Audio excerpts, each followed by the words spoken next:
We begin with the Liberal government's plan to restructure House of Commons committees. The change will give the party more seats on those committees and more power to push things through Parliament or to potentially shut things down. As of right now, these House committees have 10 members, 5 Liberals, 4 Conservatives, and 1 Bloc member on each. The Liberals will be changing that composition to have 12 members per committee. That would be 7 Liberals, 4 Conservatives, and 1 Bloc member. I'm joined now by Government House Leader Steven MacKinnon. Minister, it's good to see you, sir. Thank you for taking the time today. Great to be with you, David. You've posted that the motion you intend to put forward in the House will come in the coming days. What's the timeline in this? When can we expect to see this and see these changes in place? Yeah, we'll start debating that tomorrow, and we'll see how the debate unfolds. Okay, are you prepared to use the new majority to push this through if it is met with resistance? Because as you know, you seem to be the one party in Parliament in favor of these changes. Well, and that's understandable. And let's agree right off the top that this is an unusual situation. You have a party that finished within 3 seats of a majority on election night. Those standings have obviously been altered for a variety of reasons. And we're waiting to welcome some new members of Parliament who were just recently elected. We will, just again, see how this debate unfolds before we make any decisions. Okay, so help me understand how you came to the decision to give yourself 2 extra seats. Because, yes, you have a majority. It's the defections and floor crossings that gave that to you. I know you held serve in the 3 by-elections, but it is floor crossing that did it. Why do 5 extra seats in the House of Commons mean 2 extra seats on committee when 1 would have given you a majority? Well, candidly, there were actually 3 options, the one we're talking about right now. Another which would have seen Conservatives lose representation. We weren't comfortable doing that. We did not want to put them or Parliament in that difficult position. And the final option would see chairs of committees breaking ties. We don't ask the Speaker to break ties in the House of Commons, and we should not be asking chairs of committees to systematically break ties either. So, as you know, with rounding and so on, it's very tough to take 443 members down and get perfect percentages, but we thought that this was the fairest way, and obviously the one that didn't unfairly penalize the Conservatives. 343 members, just sorry. To say. Yeah, and I know it's gotten bigger, but not that large. But it's just over 50% of the seats and just under 60% of the seats on committees, right? There is a proportionality thing here, and I have to go back, Minister, to June of last year, and the motion to change the standing orders where it says by unanimous consent, it was ordered, the structure that is in place now, for the duration of the 45th Parliament. I know I missed some shows. I don't think I missed an election. This is still the 45th Parliament. So why did you agree to that language if you're changing it at the first opportunity? Well, as I just acknowledged, this is an unusual circumstance, maybe even an unprecedented circumstance, but there's a longer standing tradition than the one that was agreed upon at the outset of this Parliament, and that is a Westminster tradition that predates even the Confederation and the formation of this House of Commons, which is that the institutions of Parliament, including House committees, reflect the composition of the House of Commons. It has never, ever been different than that in any House of Parliament in the Westminster tradition that I'm aware of, and that will continue to be the case. This is 3 seats short of a majority on election night, now 4 seats into a majority would be highly unusual. And if I know that you'll be talking to Mr. Scheer, you might ask him that if the tables were turned, what would he be advocating? And I'm sure if he's being candid, he'll give you the same answer. Look, we're changing the status in Parliament, and we think that this is actually pretty par for the course. Okay, look, and I take your point that this is their tradition, historically, that it reflects the committees. And you do have the constitutional and legal right to do this with the majority, no matter how unconventional it is. But going back to that motion last year, by unanimous consent stands out, for the duration of the 45th Parliament stands out. But the part in the middle of that notwithstanding any standing order or usual practice of the House. So you voted to suspend the usual practice of the House, and now you're using the argument that the usual practice of the House is to do what you want to do now. You reached this agreement with the other parties. Well, that's language that is contained in virtually every motion routine and otherwise that we use to influence the procedure of the House of Commons. Again, David, there's an overriding principle at play here, which is our Westminster parliamentary democracy. The institutions of the House of Commons will reflect the composition of the chamber. And this is, an unusual circumstance, but it is one where we have determined, and history tells us, that we should adjust the composition of committees. Well, then help me understand, if the convention, as you say, and it is correct, it reflects the composition of the House, why was there a need to have an extraordinary motion a year ago? You were, as you say, 3 seats shy. You would have had a committee structure pretty much in line where that resolution ended up with, without you committing to Parliament, to Canadians and the other parties, that you were going to live with this for the duration of the Parliament. So why did you even do this? Because this set expectations and we've seen as a commitment from the government that is now not going to be continued with. At the outset of every Parliament, recognized parties in the House sit down and negotiate the composition of committees given the standings that are available at that time, the standings in the House of Commons, and that's what we did here. I think if you went back to every other previous Parliament, you'd see a very, very similar motion. Okay, so in the hours after the by-election wins, the Prime Minister and other key ministers kept saying that the plan is to move forward in cooperation and in collaboration. Yes. I spoke with Ms. Normandin from the Bloc Quebecois earlier today. We're going to air that interview a little bit later. She says no one talked to them about the composition of committees. They found out you were going to do this when everyone else did, and they found out what the composition was when everyone else did. So in terms of cooperation and collaboration, at least from the Bloc's perspective, and I'll ask Mr. Scheer about it, they don't think you're off to a good start, sir. Well, let me preview Mr. Scheer's answer. We didn't speak with the Conservative Party either. We obviously took note of their reaction to the by-election results, their prima facie opposition to altering the composition of the committees. It is a binary choice, David, I would say, and while Mr. Scheer will also say that we didn't speak to them, we did give a heads up and an alert to the parties that we intended to proceed in this way. No, I know that you intended to proceed, but the specific, as you said yourself, there were multiple options on the table. In that spirit of cooperation and collaboration, why not sit down with the other parties and talk to them and say, would the Conservatives be comfortable with losing a seat on a committee? Like, put the options to them, as it seemingly, maybe you could have had this done by unanimous consent, because who knows where this is going to go once debate starts tomorrow. Well, let's deal with them one by one. We're not altering in any way the Bloc's representation on committees. So, a subject of consultation with them would have been a pretty short one. We're not affecting your representation on committees.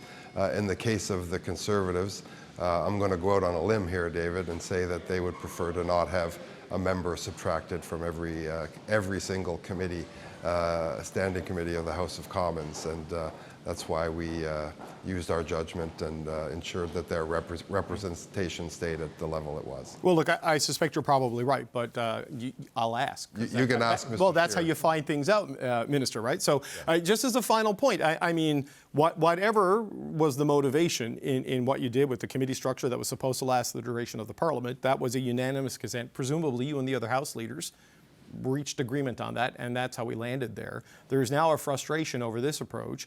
Are you worried that this just makes it difficult, even with the majority government, to have that collaboration and cooperation across the aisle, because they, at least what they're saying publicly, they feel like they've been hoodwinked here? Well, our stance won't change. The Prime Minister's been very clear. He expects us to govern in as unifying a way as possible, and he expects us to work as collaboratively as possible across all parties in the House of Commons. We'll continue to do that. We'll continue to consult Mr. Scheer and I and Madame Normandin and now Ms. McPherson and others will continue to talk regularly about the proceedings of the House of Commons, about our positions on the various issues. And they know, and I know as well, that their door is always open, as is mine. So why not agree to the proposal put forward by the Conservatives today to keep the existing structure in place in what they call the oversight committees, public accounts, operations, and ethics? The argument is that you're going to use your majority to shut down investigations and hide things. So why not agree agree to keeping those existing structures in place on those narrow committees? Because we don't have two tiers of committees in the House of Commons. We don't treat one committee differently than another committee. I would point out that those very committees are currently and will continue to be chaired by Conservative members of Parliament. Members of Parliament, David, have considerable powers to compel documents, to request information, to ask witnesses to appear, and so on. And those committees, chaired as they are by opposition members, I'm sure will want to continue their oversight of the government. And oversight is a core function of parliaments and a core function of the opposition. We recognize that, we respect that, and that work will continue in those committees and elsewhere. Okay. Government House Leader Steven MacKinnon, we appreciate your time. Thanks for being here today, sir. Thank you, David. Okay, we heard the predictions from the government on what the opposition might say, but we do like to let the Conservatives speak for themselves. So House Leader Andrew Scheer is here with us now. Just Mr. Scheer, your quick reaction to some of the arguments the minister put forward there. No two-tier committees, they're going ahead with this, and 7-5 is the best they could do, it seems. Well, first of all, Mr. MacKinnon contradicted himself in his own answer. He referenced the fact that those oversight committees will be chaired by Conservatives. That is a different tier of committees. Every other committee is chaired by a government member. Right. The standing orders provide that these oversight committees are chaired by opposition precisely because they serve a very special function. Those committees are not about moving government legislation through. They're about oversight on government operations. Looking at the Auditor General's report, all these exactly. things, yes. So what we're calling for is say, okay, look, you've cobbled together this majority in an unprecedented way. At the very least, let's preserve the notion of what Canadians voted for. Let's respect the checks and balances that the Canadians put on this Liberal government at the ballot box by at least preserving the ability for the combined efforts of the opposition to provide that oversight. One more thing that he said that was not accurate at all was he said members of Parliament have the power to send for documents and compel testimony only through motions that are passed. Yep. Only when a motion gets through a committee or the House does that happen. Now what the Liberals are suggesting is they're going to stack the deck to prevent those motions from being passed. I can't just pick up the phone and order documents as an individual member of Parliament. I need a committee motion to pass or a House motion to pass, and that's what they're signaling today that they're going to block. Okay, stacking the deck, but they do have a majority. However they got it, it is a constitutional and legal majority, right? So this is their right as a majority government, is it not? Well, you know, in the sense that might makes right. Yeah, they've got the votes, so it looks like they're going to ram this through. But, you know, first of all, I should say it's concerning that at a time when Canadians are paying the highest grocery inflation in the G7, all of Mark Carney's promises for major projects to come to fruition haven't. There's still an unbelievably burdensome cost of living crisis facing Canadians. The first thing that the Liberals are going to do with their newfound majority is to make life easier for themselves. Mr. MacKinnon is also wrong in the sense that this is, you know, it's unprecedented to not have committees match the makeup in the House. It's unprecedented for a government to go from a minority to a majority through backroom deals and floor crossings. And what we're saying is that the committee structure, the way it's set, the precedent is that it reflects the House at the time of the election. As you read off that motion, it says for the duration of the Parliament. These are motions that are passed at the beginning of every Parliament, and he's looking at the wrong side of the coin to say that, well, it would be unprecedented not to change them. No, the unprecedented nature is these backroom deals and floor crossings. That's what is unprecedented here. We should preserve the tradition of committee structures reflecting the will of the people at the ballot box. Like, there's a lot of things at play here, right? And, like, I know nationally there's never been this. I was informed of this by a viewer on the by-election night that in 1969, Ed Schreier was one seat short of an NDP majority government in Manitoba, and an opposition member agreed to sit with them, and that gave them a majority and stopped the coalition from forming. So it's very rare. Like, I'm not saying this is normal. It's just, it has happened once in Canadian history, but not like this. But, you know, I've seen you and other Conservatives many times talk about the supremacy of Parliament.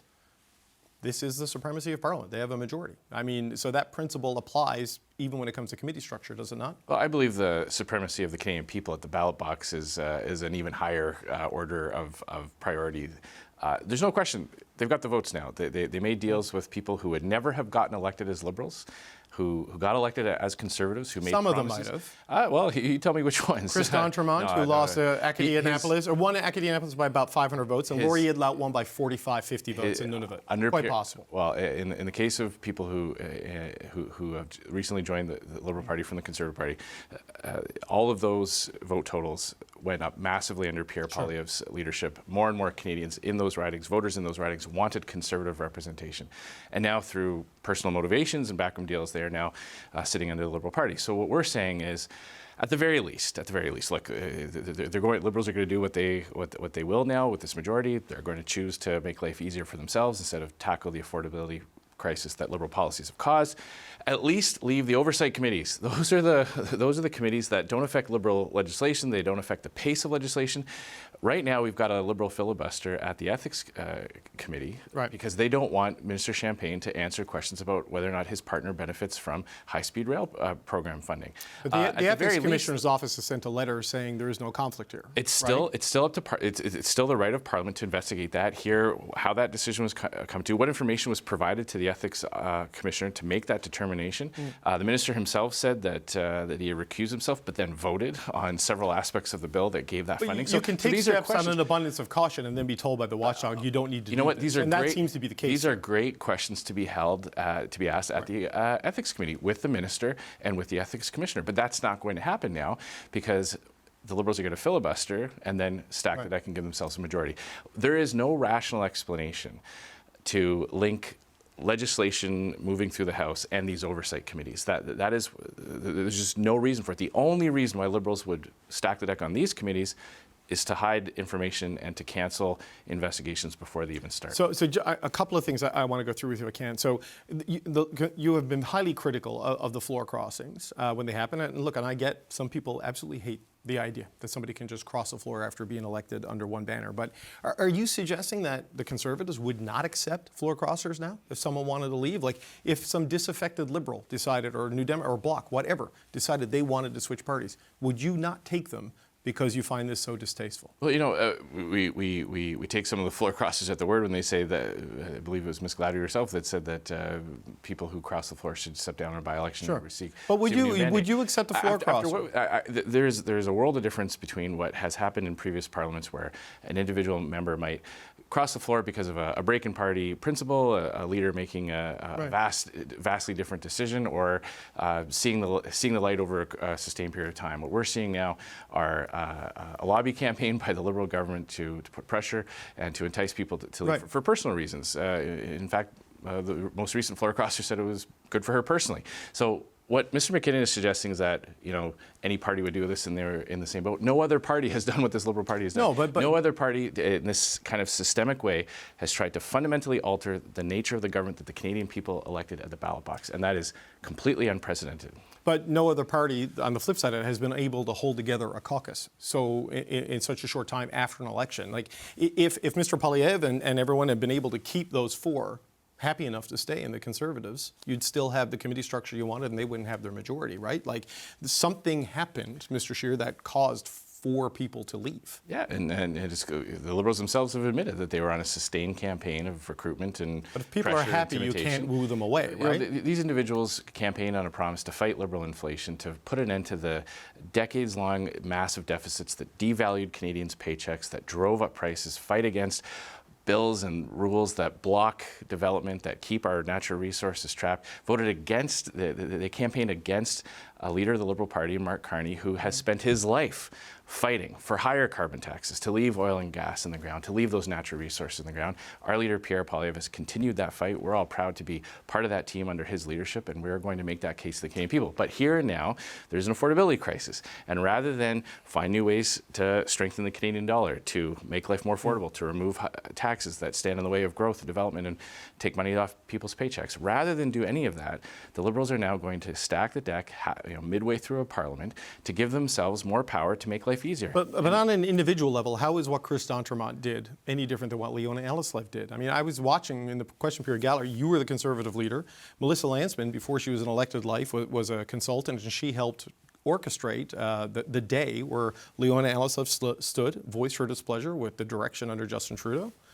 and joined your caucus. I mean, that happens in Westminster Parliament, not like, the changing from minority to majority, but how is one floor crossing so fundamentally different from another floor crossing, except who it benefits in these examples? Well, as I said, none of the floor, that particular floor crossing and others didn't fundamentally change the nature of the government. But she was elected as a Liberal in Aurora, Oak Hills. The Liberals had a majority, they kept a majority after that. And there's all the difference in the world between someone who kind of had their eyes open about the type of leader that Justin Trudeau was. But is it just the standings in the House, or is it the will of the voters in the ridings? No, it's right? The collective will of the Canadian people at a general election. So a handful of MPs for very specific ridings have fundamentally changed the nature of this parliament from a minority to a majority. That is not what Canadians voted for. Canadians voted for a strong opposition to have a very strong check and balance on this government.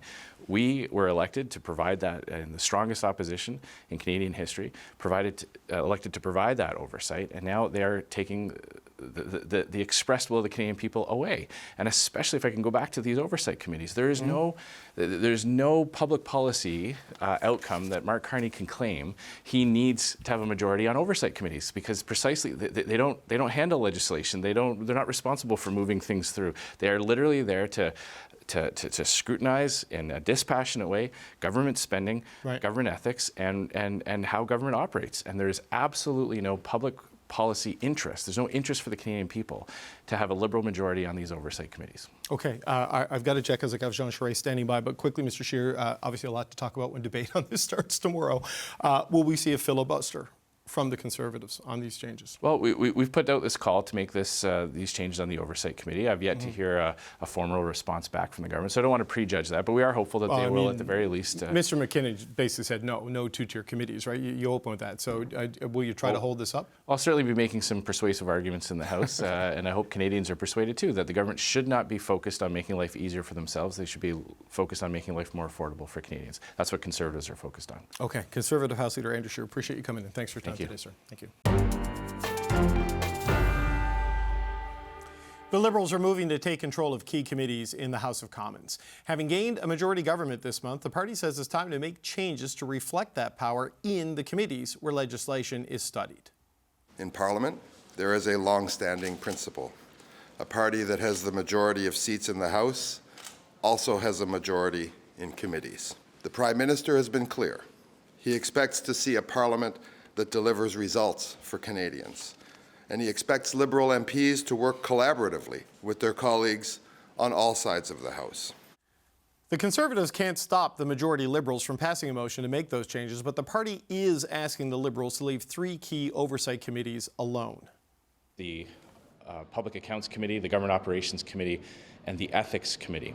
Right now, the majority on those committees, reflecting the will of the Canadian people at the ballot box, is made up of opposition members. And that allows the opposition to hold the government to account, to investigate spending scandals and corruption allegations and ethical violations. Bloc Quebecois House Leader Christine Normandin joins me now. It's good to see you again. Thank you for being here today. It's a pleasure. Thanks for having me. So in this battle over the committee structures, the Conservatives are putting forward an alternative to amend the government's plan to keep essentially opposition control on what they call the accountability committees, operations, ethics, and public accounts. The government says no two-tier structure. Where is the bloc on this? Well, the first thing that we find kind of sad is that the motion was not discussed with us. The government decided to go its own way without having a collaborative approach, and it was something that they mentioned themselves right after the 3 by-elections that we had. They mentioned that they would work with opposition parties, get their views on things, and they decided to table the motion without talking to us. So we didn't even get the chance to discuss that with the Liberals, and we could have brought ideas on how to manage committees, because that's still something we acknowledge, the fact that now the government is a majority government. We might not agree on the way they managed to get a majority, but still it's a majority government, and it's normal that it gets reflected in committees, but still it's not reflected now with having more two more Liberals on committees. It's not a reflection on of the percentage of Liberals in the House. So we could have brought in maybe ideas, different different views. Maybe we could have gone through, maybe not consensus, since the Conservatives were rejecting the idea to start with, but at least a conversation with us would have been shown, seen as a token of respect and a token also of the word that they gave to us after the election, stating that they would collaborate in the future. So that doesn't send a good signal for the next 3 years. To come. So the promises of collaboration and cooperation are not off to a good start in your view. But as I understand it, I mean, the Conservatives are almost suggesting that this is an illegitimate move by the government because of the way the majority was cobbled together. That is not your position, I take from that last answer, that you may not like it, but you accept it. You just wish they were a little bit more collaborative about the whole thing. Is that right? Absolutely. And we have been collaborative on our side in the past. Just for an example, that's most of the time when the government tries to get different powers through force in a way, or through sometimes time allocation or motions like the one that was tabled, it's because they complain that things are not going smoothly in committees, that opposition parties are blocking, for example, bills and studies and everything. But in the past legislation, bills have gone rather smoothly. We did a comparison of different legislature, and the current one is off to a great start in terms of bills being adopted. So there's no blocking in the committees that would sustain the idea that the Liberals need to have a majority in the committees. But still, as I mentioned, it's okay, even though we don't agree with the way the government has gained its majority, it's still okay that the committees reflect what's happening in the House. But it could have been done way differently, and that's really what is irritating to us. So they gave themselves 2 extra seats. Am I correct that in most cases, because there is some variance in committee structures, but 1 extra seat would have done it, right, in terms of giving the majority? So what do you make of the one? They're bringing a +1 to committee, which is, gives them almost 60% of the seats on committees when they have a little over 50% of the seats in Parliament. That's one thing that's a bit troubling to us, because as you mentioned, 1 extra seat would have done the trick. The only thing is, and I understand that's their argument, it would have made the chairs of the committees have to vote in case of a tie during a vote. But maybe one way to go around that would have been to, for example, give the right to vote to the chairs all the time. That's something that we could have discussed. And it would have made the structure of the committee more like the composition of the House. And there's a domino effect also that can come from the new structure of the committee. For example, if the Liberals say, well, we have more people in the committee, should we have more time to ask questions? Should we have more motions adopted, more studies, because we're more? But if it doesn't reflect the composition of the House, well, there's different effects that can downfall from that. So it's the motion, the way it was presented, the content of the motion, everything could have been discussed. And we could have brought ideas also and made it more consensual, even though the Conservatives would have said no. At least some parties would have had discussion and maybe brought ideas that could have been undertaken by the Liberals. Okay, but other than expressing your disappointment with this, are you prepared to take parliamentary action to stop it? Could this be filibustered? Could this be delayed?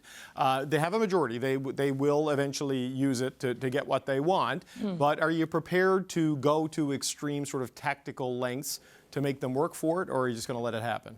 Well, we're still analyzing what we'll be doing. We understand that we'll have to debate the motion most likely in the days to come. Even that, we don't have any, it's total radio silence from the Liberals. We don't even know when the motion will be brought to the House for debate.